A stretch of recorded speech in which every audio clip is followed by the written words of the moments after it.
Cambridge Learning Center. Impossible is possible. Mana shu juda ham tor yo'l orqali biz hozir dunyodagi eng ko'p nelegal kesib o'tiladigan Amerika va Meksika chegarasiga boryapmiz. Odamzodlar zombiga aylanib qoldi.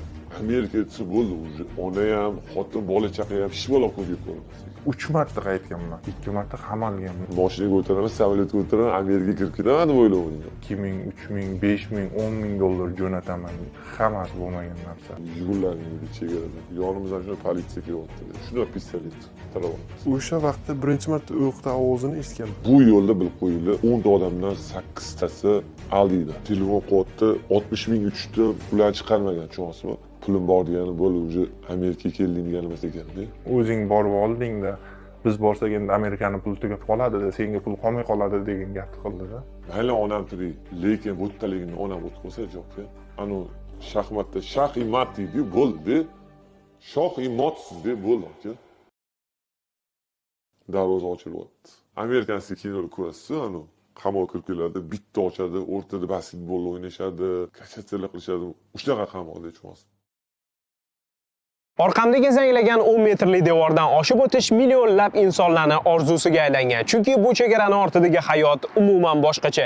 Kambag'allik va xavfli hayotdan ezilgan minglab, 10 minglab insonlar bu chegaradan nolegal o'tishga harakat qilishadi. Yaxshi hayot, ko'proq daromad va farzandlarga sifatliroq ta'lim berish umuman betadigan bo'lsa, Amerika orzusida insonlar hayotini tikib, bu chegaradan istalgan usul bilan o'tishga tayyor. Albatta bu chegaradan nolegal o'tuvchilarning aksariyat qismini Lotin Amerikasi fuqarolari tashkil qiladi, lekin so'nggi paytlarda bu devordan o'tmoqchi bo'lgan, o'ta olmagan va o'tishni uddalagan hamyurtlarimiz haqida ham juda ham ko'p eshityapmiz.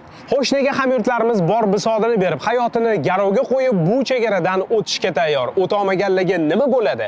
Va eng asosiy savol, o'tgandan keyingi hayot bunga arziydimi? Subyektivchilar, hozir biz dunyodagi eng ko'p kesib o'tiladigan Amerika va Meksika chegarasida turibmiz va bugungi ko'rsatuvimizda hayotini mana shu chegara bilan bog'lagan hamyurtlarimiz haqida gaplashamiz.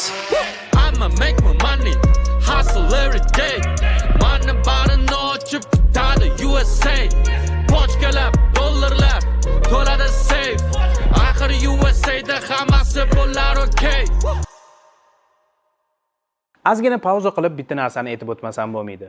Xulosa qilishga shoshilmang. Amerikaga borib kelganimizdan keyin mendan ko'pchilik so'radi, Amerika yoqdimi?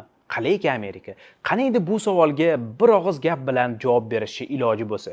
Amerika juda ham katta davlat. Undagi o'zbek diasporasi ham kichkina emas. Shuning uchun sizlarda Amerika haqida to'liq